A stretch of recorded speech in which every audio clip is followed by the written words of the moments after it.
in that area, and so they're presenting a broad general view of the topic, and they're usually given a considerable amount of time to do that. Then there's a responder number one and a responder number two. They respond to what the presenter presents, either pro or con. They can agree or disagree or show a whole different angle on what was being presented. Between the presenter, the responder number one, responder number two, now you have three different points of view on the topic presented by people who are more or less experts on the topic. Once that is done, then the facilitator can open up the dialogue to all of the others who are present and participating in the dialogue. The timekeeper does just that, keeps the time. So if the dialogue session is convened for a 2-hour period of time, then that's it. If the time given to the presenter is 30 minutes, well then that presenter has to close it out after 30 minutes. If the time given for each comment is 30 seconds, the timekeeper has to have a bell or a buzzer or something to let that person know, okay, your 30 seconds is up.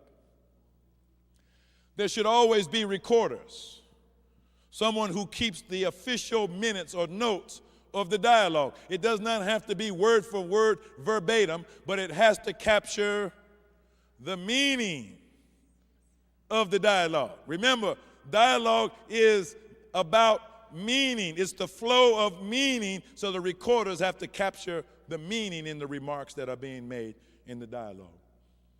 There's a chairman who is to preside over the dialogue. The chairman opens the dialogue session, states what the session is all about, what the topic is, what the goal of the dialogue is to be. And the chairman's job is to see to it that the process is followed correctly.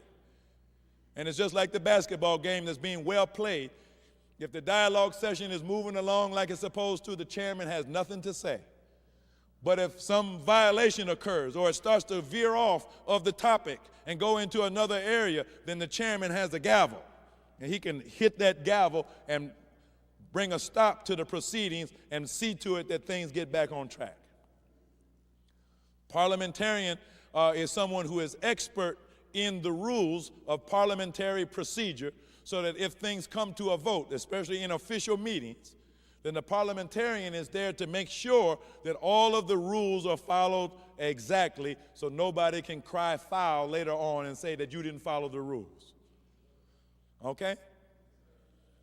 But again, this is very, very formal, and you need not necessarily adopt the formal structure for everything that you want to have dialogue about.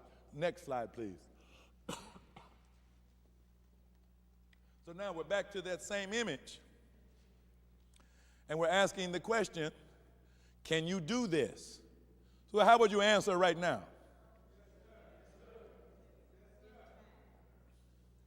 Well, we get a mixture of answers, don't we? Now see, if I answered for myself, see, I would say, no, I can't do what that man's doing. Yet. But if I'm working hard in his name to make his word my bond, then one day I should be able to do that. Can I see the next slide?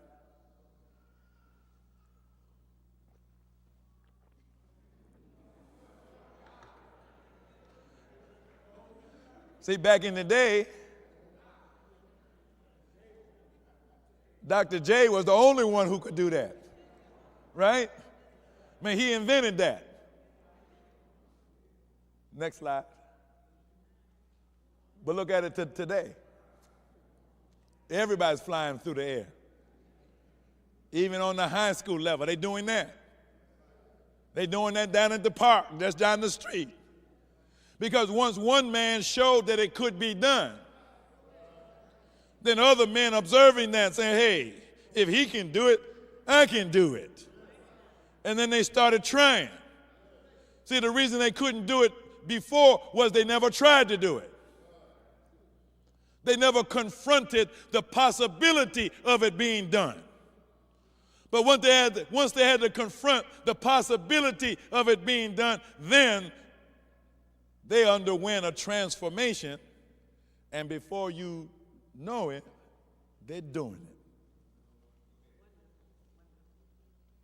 Next slide.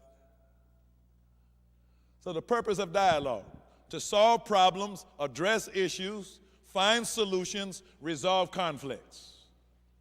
See, that brings about peace among people. Remember how we started out 2 weeks ago. See, if you look around, everybody in this room, everybody in this city, everybody in this country, everybody in this world is a potential friend or foe. Now, which would you prefer? To have everybody as an enemy or everybody as a friend? Come on, talk back to me.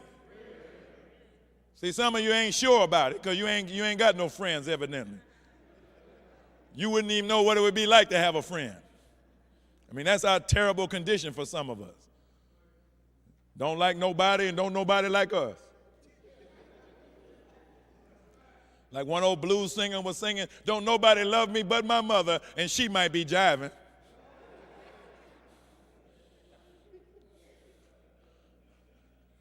So the God came promising friendship.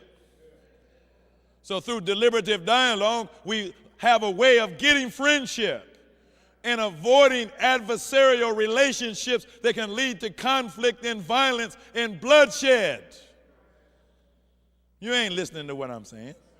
We're experiencing as a people an epidemic of violence, an epidemic of bloodshed, an epidemic of murder. And nobody seems to know what to do about it. This is what you do about it. You teach dialogue as a way of conflict resolution. I told you about all the emails I get in. Most of the emails are about conflict. Where people are on the verge of fist fights in the mosque, in the study groups.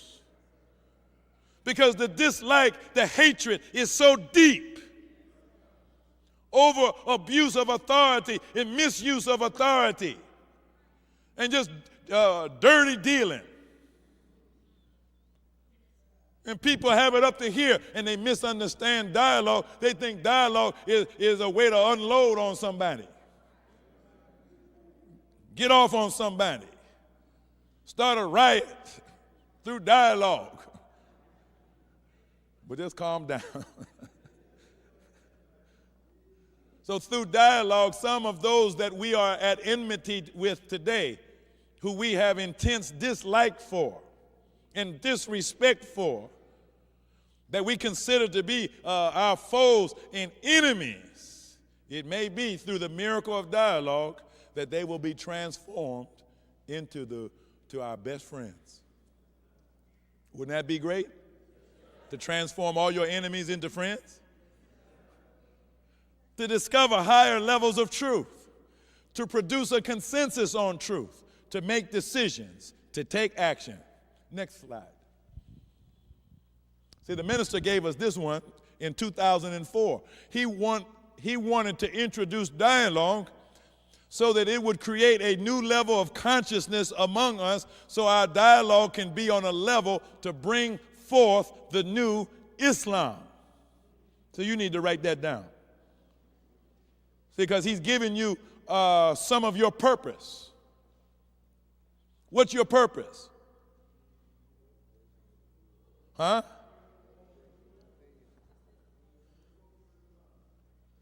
To bring forth, to bring forth the new Islam. Not a new Islam, the new Islam. As taught by Master Fard Muhammad. That's your and my great mission. To bring it forth. So when you sit in dialogue, you are bringing the sum total of your human experience with you to dialogue. Or should I say it a better way? You are bringing the meaning of your existence to the dialogue. It's not about the words that you may or may know how to pronounce. It has nothing to do with the education that you may have or may not have.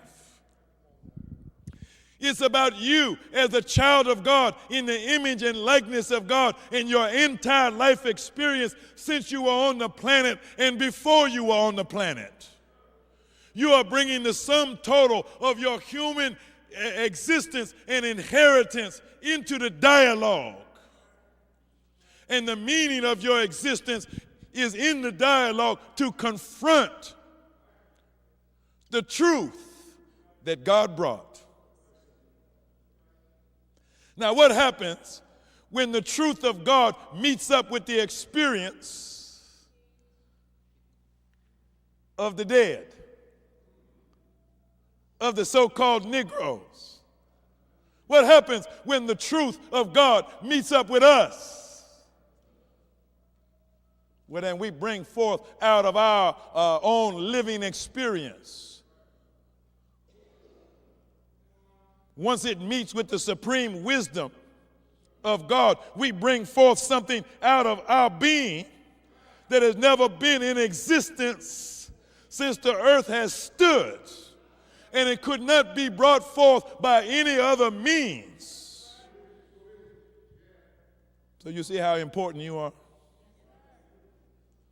Next slide.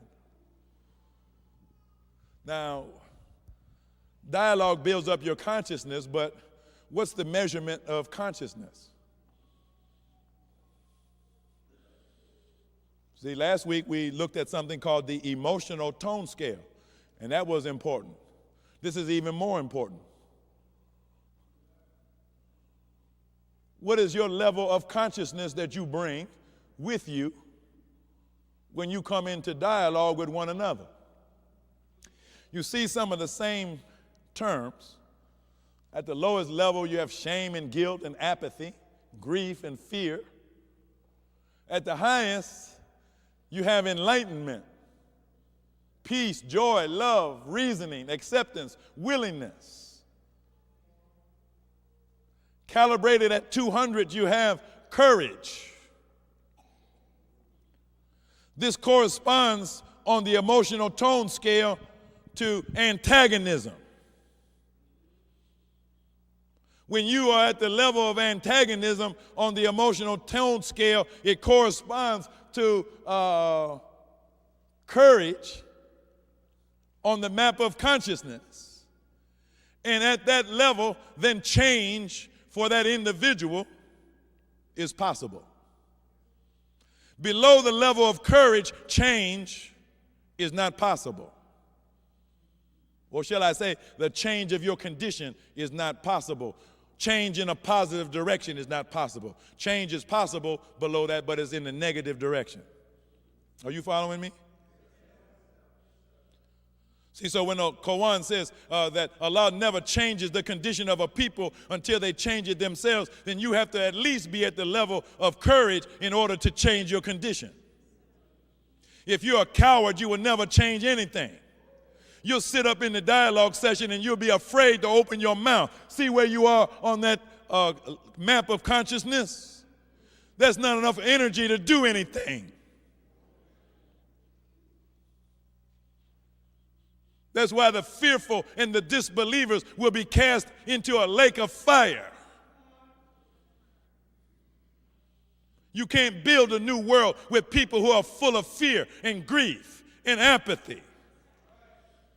There's not enough energy in that person to do any useful work. Next slide. Is everybody all right?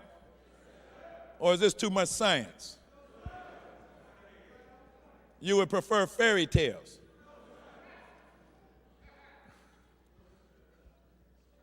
Now let's look at this, the energy of human thought. We know that the activity of the brain is electrical. You can measure the electrical output of the brain. Well, then that represents a certain kind of energy output. So look at that light bulb there that they got shining on this stage. That's probably 1,000 watts, 1,500 watts. You're familiar with 100-watt light bulbs, 60-watt light bulbs, and that tells you how bright it shines, right? It's the power output of that light bulb. Well, what about your brain and its output? It's also electrical, and it can be measured in microwatts. So we saw on the other slide that the level 100, which corresponds to fear, it has an energy output of 10 to the minus 800 power. That's very weak. On the level of love, the energy output is 10 to the minus 35,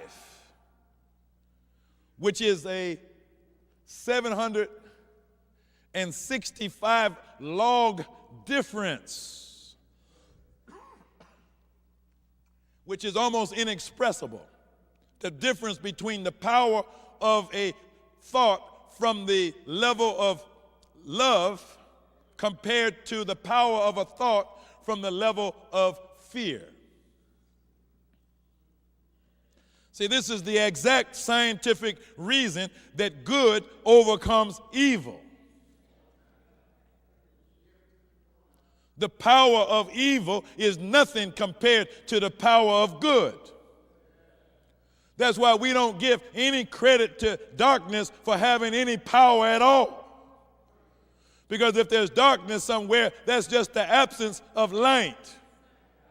So when we look at a world of evil, that world of evil don't have no power. It's just the absence of good in that world.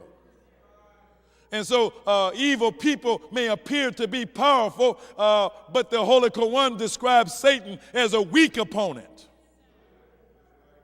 The Bible says much the same thing. All you have to say is, "Get behind me, Satan." The book says, resist the devil and he will flee from you, because the power that is generated by a righteous person from the level of love just cannot be handled by somebody that's operating on the level of fear and hate. This is why we do a disservice to the teachings of the Honorable Elijah Muhammad when we look at it and experience it like it's hate teaching. Like it's all about hating white people. Well, when you decide to make a stand on that ground, that's the weakest ground you can stand on. Don't misunderstand me now. I ain't say love the devil.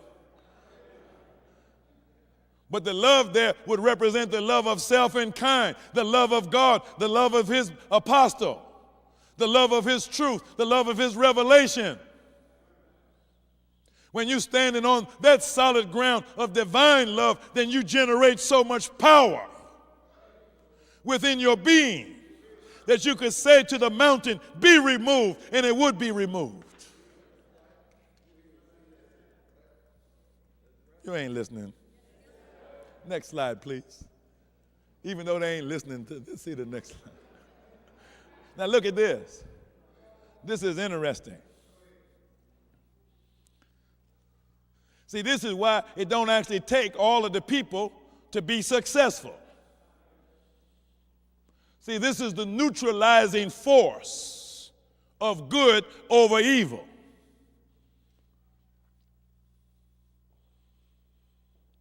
See, if you had one person, look at the top there, one person at a consciousness level of 700, then that person would generate enough force and power that they would neutralize 70 million people at a consciousness level of 200.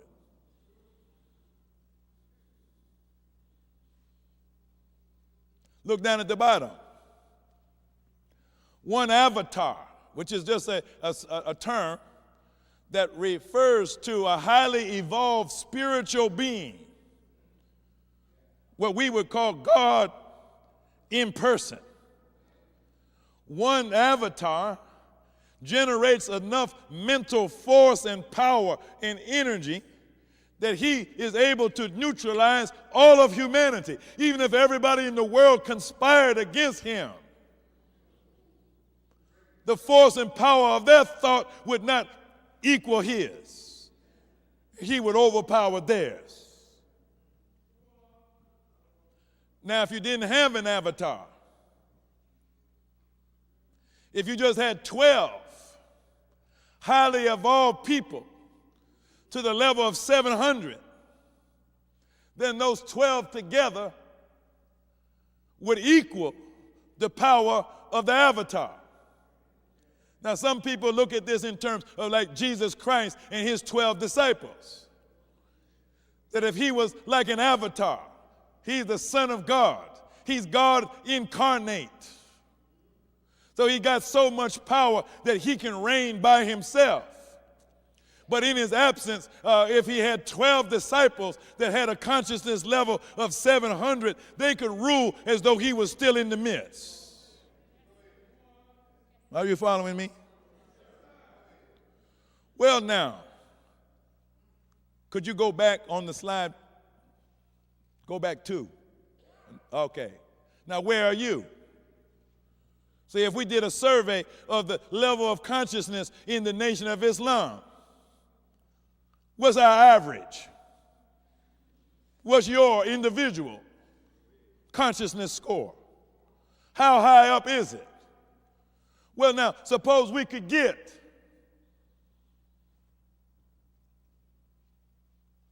what did the minister say? 10 like him. You see how that would work? He said if I had 10 like you, if I had 10 more like Farrakhan, the Honorable Elijah Muhammad said, then I would take the country. Well, now, where are we going to get the 10 from? Talk back to me. We looking for the 10. Well, why don't you decide? Why are you feeling sorry for yourself in apathy and grief and guilt, wallowing in that low level? Why don't you make up your mind to get yourself up? Because you got an avatar. You got God in person. You got his apostle in your midst. You got the Honorable Minister Louis Farrakhan all pushing for you. So what are you wallowing down there in grief and apathy? Like that's your place. That ain't your place. Why don't you come on up? If you come on up, if we only get 10 that come up, then we take this thing, brother. See, that's the way I was taught. When I came in the nation back in 1968, it was taught that a Muslim desires to take over. See, that's my desire. I don't like living under devils. I don't like living under Negroes. Why should I live under devils and Negroes when I have supreme wisdom? What is wrong with us that we would be content to tolerate ignorance and darkness when we have light? And we try to find some way to live down in there. Come on over here. If we did what the Honorable Elijah Muhammad said, create love in your heart for your people who are in the mud. But then if we had a couple thousand like that were sincerely in love with themselves and their people, we would take this thing. We would take the world. See, they're looking at me, brother. See, they're not quite sure they want to take the world. See, that's why we next week got to talk a little bit about responsibility. See, with all these higher levels of consciousness comes responsibility. See, so maybe that's why you like apathy so much. That way you don't have to be responsible for nothing. Don't nobody have to count on you for nothing. You can just disappear and nobody would even notice. Next slide. Next slide. And the next one. See, so self-discovery begins. You saw this last week. Who are you? What's your identity? Maybe it does start out at zero. See that zero at the top? See, that's that dead man. Didn't have no identity.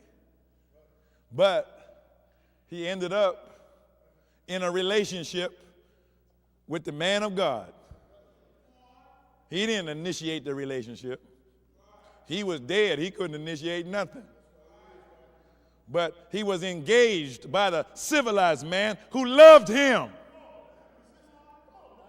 And then when he felt the love of the civilized man, then he was open to some information, to some teaching, to some knowledge, to some wisdom. So that then when he arrived back at the identity point, now he went from a 0 to a 9. See why that's called the living process? See, so that's teaching you how to come alive. Identify yourself. Who are you? And then what is the proper relation for a person like you, for a being like you, to have with other beings?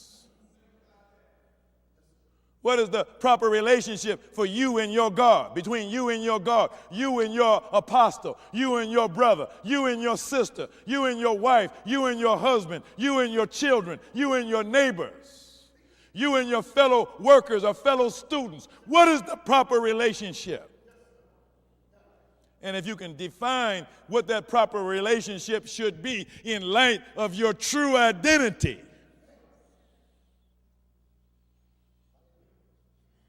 then the information, the wisdom, the knowledge, the understanding that goes to sustain that kind of relationship, you will either find that you already have it, or you will know where to go to obtain it. And then you come to life. And that which you are a part of comes to life.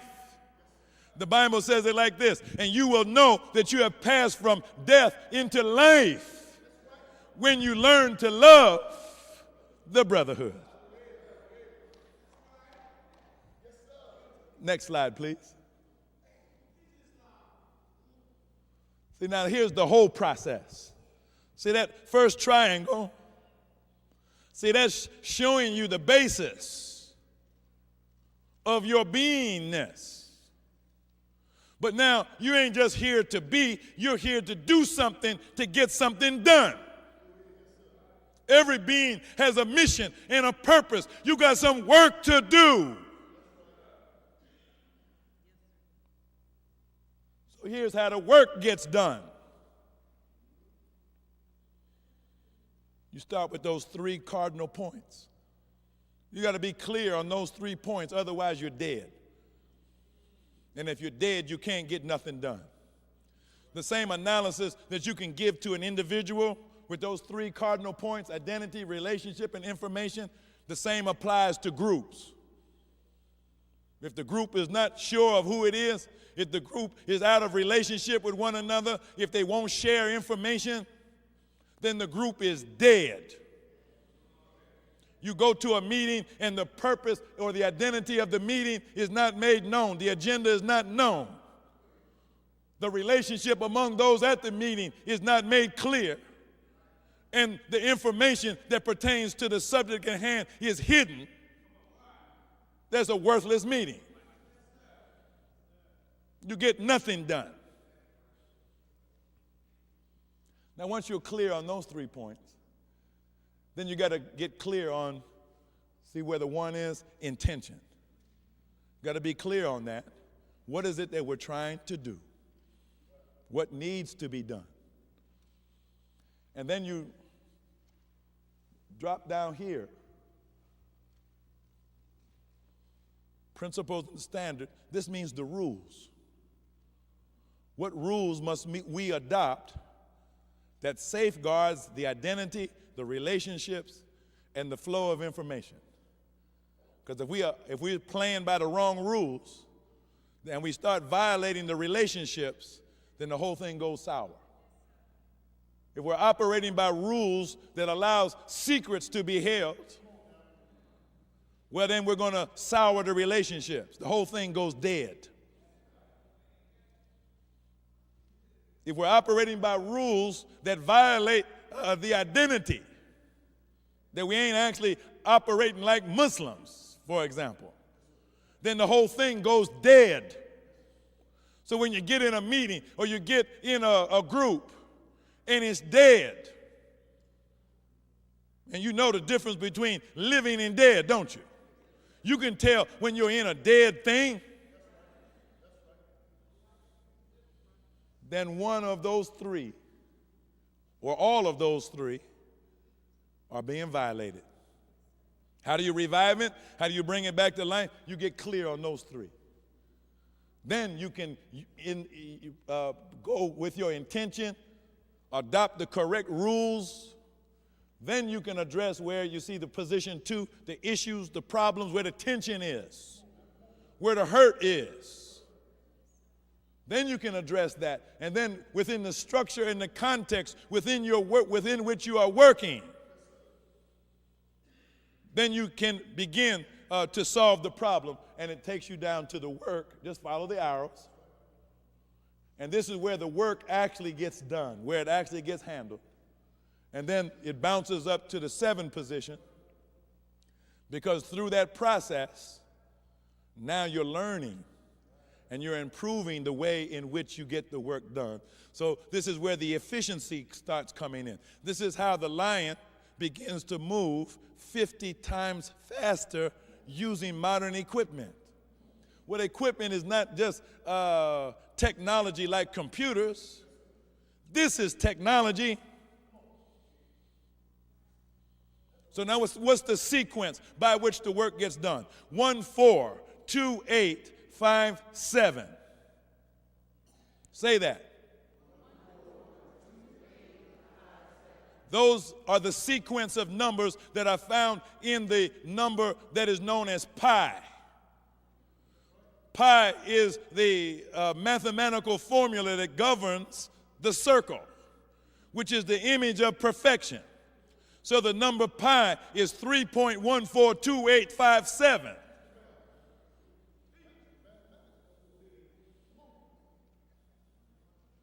I don't want you to think that we're out in space somewhere. No, this is in the realm of the real. So we'll get back to that at another time. Next slide, please. Now you can use this to analyze yourself. You can use this to analyze your household. You can use this to analyze your business. You can use this to analyze the mosque, the study group, wherever you are, where something needs to be done. This is what you use. Next slide, please. So starting with self, accept your own and be yourself. Well, we've gone through most of what that means. Your own means the essence of you. It's what you were before you had your body, before you had your mind, before you had your personality, before you got your education, before you got your money, before you got a car and a watch.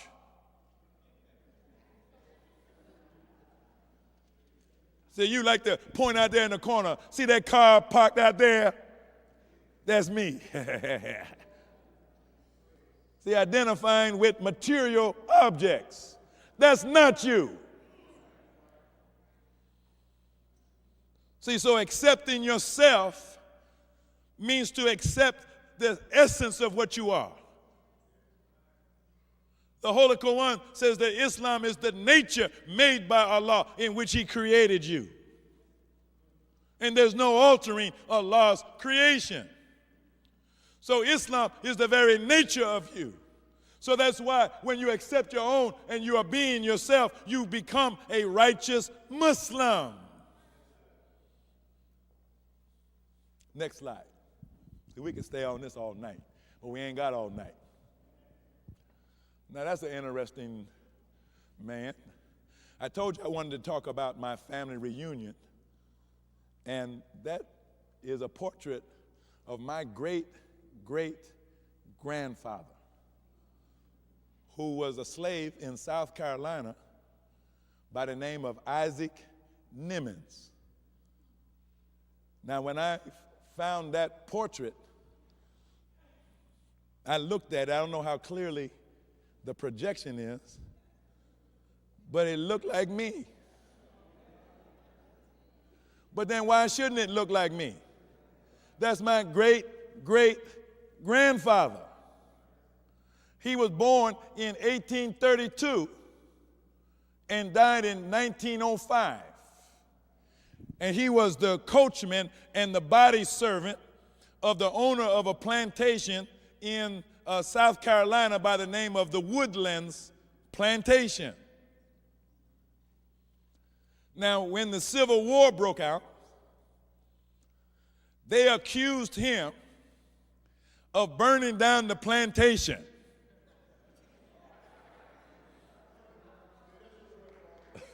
Now, he don't look like an arsonist, does he? Got a bow tie on, even wearing a green coat. And some people know green is my favorite color. So they put him on trial, but they couldn't prove nothing. Now, whether he burnt the plantation down or not, I don't know. Me, I would like to think he did. I don't know if he did or not. But I would tend to think he probably did. And he was smart enough to get away with it because he was actually the bookkeeper for the plantation. And the big mystery that they're still scratching their heads about, the descendants of the slave master's children that are alive today, they're asking members of my family whether mathematics and science run in our family. Because as far as they can tell, he taught himself how to read and taught himself mathematics because there was no school for him to learn it in. Next slide. See, we're talking about the dialogue of families. See, I'm in dialogue now with a man that was born 175 years ago.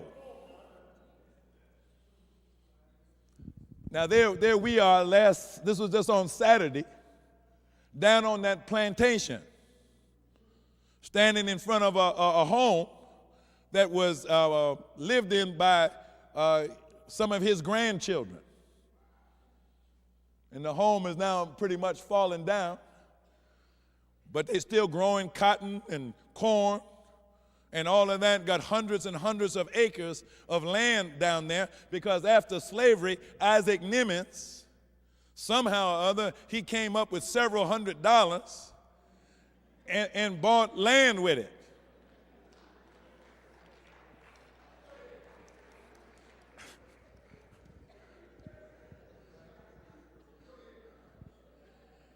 And then they say he was given some authority to set up a community in what was called Middle Place. And there were 25 families of freed slaves that set up in Middle Place, and they started building up their life. They started building farms and homes. And I even saw this schoolhouse that they built where my grandmother and my grandfather learned how to read and write. There ain't no mystery about how they learned how to read and write. It was in that little one-room schoolhouse. Next slide. Those are some of my cousins there. Now, this is my great-grandmother. Her name was Diana. And when we were down there on the plantation, or used to be plantation, they took us to where her house used to be. The house is gone. But they showed us the plot of land that she inherited from her father. See, I'm giving you some of the history of my family, but it could be your family too. And I noticed something on a tree on that plot of ground where her house used to be, and we got up on it. You can read it. It says, "Notice of levy." state of South Carolina, county of Bamberg.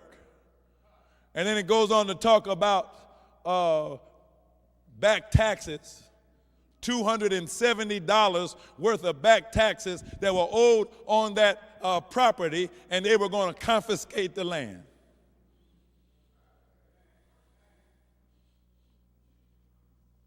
So then that night, we had the actual family reunion, but it turned into a dialogue. See, because how could we let the enemy take back what Isaac Nimmons and all of those that were suffering on that plantation, who went through the horrors of slavery, who went through the horrors of the Civil War, and worked, bled, and died to get something, to have something? How could we allow what they worked, bled, and died for to just slip through our fingers simply through a lack of communication in our families? Where everybody's split up and we don't talk to one another, and so we don't know what's going on. And so they can tack something like that up on a tree. And then the next thing we know, my great-grandmother's homestead property is gone. Just like if you checked in your family, I bet they got something tacked up on your family property. Because ain't nobody in communication. The family is out of dialogue. And so you read the statistics every year where the amount of land that is owned by blacks in this country is going down, down, down. Why is it going down? Because we're not in dialogue. We're not talking to one another. We're not sharing information with one another. We act like we just don't care.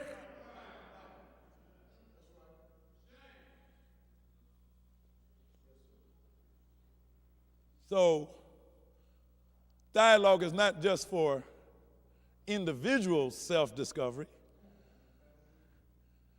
It's to preserve families. Now, I haven't been able to calm down since I found my great-great-grandfather.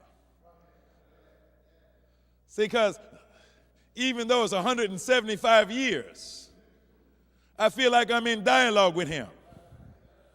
I'm trying to figure out what the world looks like from his point of view. And I'm trying to figure out now, what is the meaning of my life in light of his life? Because when he was down on his knees in prayer, praying for a change, praying for a better time to come in the future, don't I have the sense enough to know that I am his future? You ain't paying attention to what I'm saying. I am the future that he prayed for.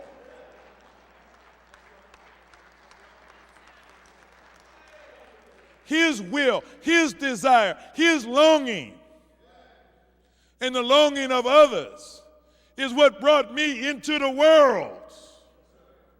I didn't come into the world with no reason, no purpose, no meaning. I was brought into the world by the longing of my people, by my family. They didn't bring me in the world to go chasing after Nike sneakers, Rolex watches. They brought me into the world so that I might justify their existence. Brother, go back on that slide. See, that man, he don't look like no slave. He wasn't no jokester. He had a serious intent. And from the acts of his life and what he did, looked to me like he was trying to take over. And to a degree, he did. But now, when I look at the chance that he had versus the chance that I got,